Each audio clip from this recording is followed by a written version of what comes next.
Our presentation is going to cover Chapter 7, which is discussing experimenting and taking risk. At the conclusion of this case study, readers are expected to be able to recognize the importance of the leadership qualities expressed in Chapter 7. You'll be able to understand the importance of experimenting within a business, understand the importance of taking risks to improve a business, understand the meaning of generating small wins and how important this is to an organization, and also understand how to learn from experience and the importance of this when experimenting and taking risk in leadership.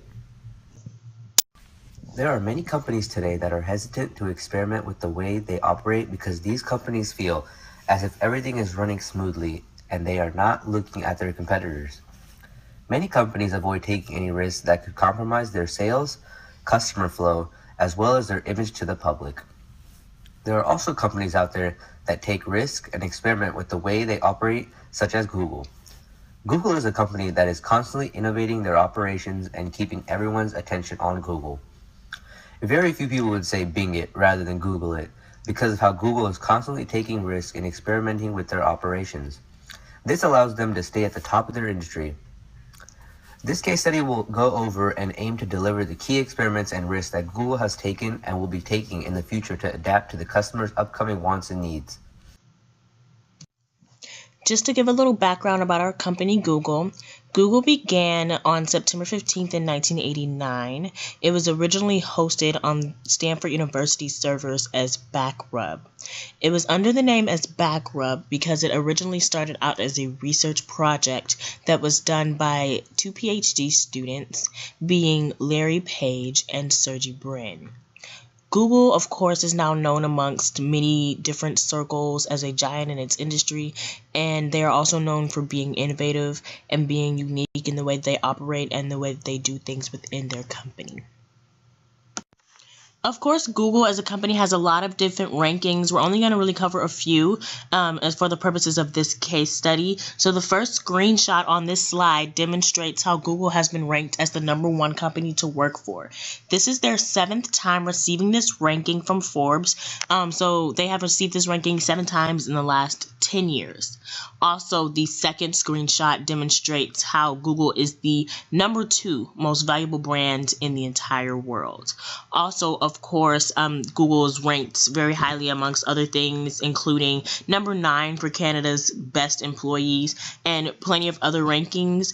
These rankings are just to demonstrate how powerful Google is in its industry and how recognized they are as a powerhouse company.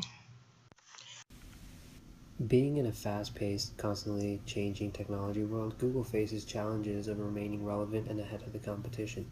In order to continue to grow and move the company in an upward path, leadership will have to discover how they can continuously recreate the company to keep up with the industry. How will Google continue to get the attention of consumers in a highly competitive and changing social technology world? How will Google get its benefits? In this graph, you can see that Bing and Yahoo are relatively close, and you can also see that Google is much higher than those two, and as well as the others that are at the bottom by a good 60%. From the chart, you can tell that Google is way ahead of its competitors, and that's great for them.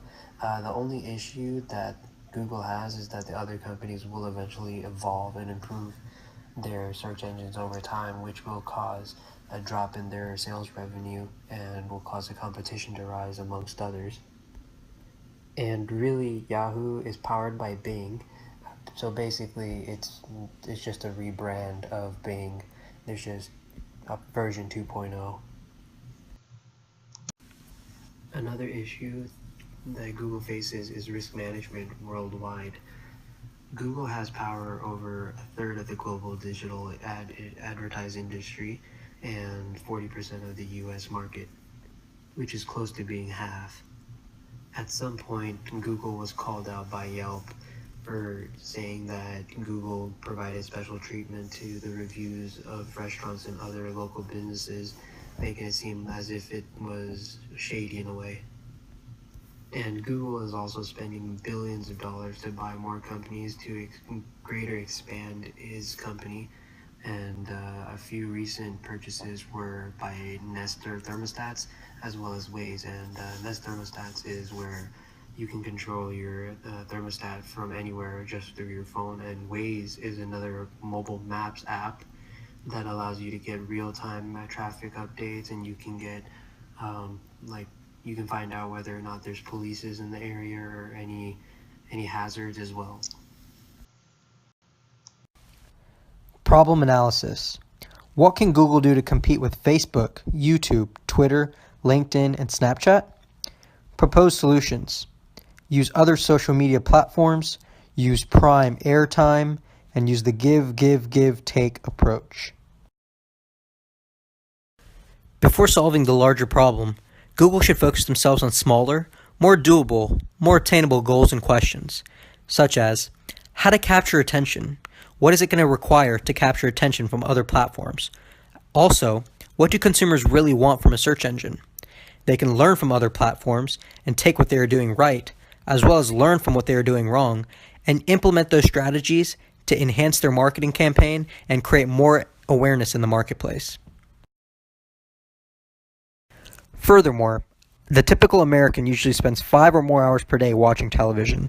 In the days of recorded TV and DVR, the only time that people actually watch commercials is during live sporting events in prime time. Monday Night Football, the Super Bowl, NBA basketball, Major League Baseball. Those are the events that can be capitalized upon to create more awareness for Google and other tech companies in the marketplace. The third proposed solution is use the give, take approach. Google can use this approach to provide immense value to the consumer in terms of a fantastic search engine and other products that ease the lifestyle of the consumer. They can provide so much value that they create brand loyalty and dominate the marketplace. Conclusion. Companies all over the world take risks every day in order to become successful. Sometimes these risks come with downsides of failure and loss of money.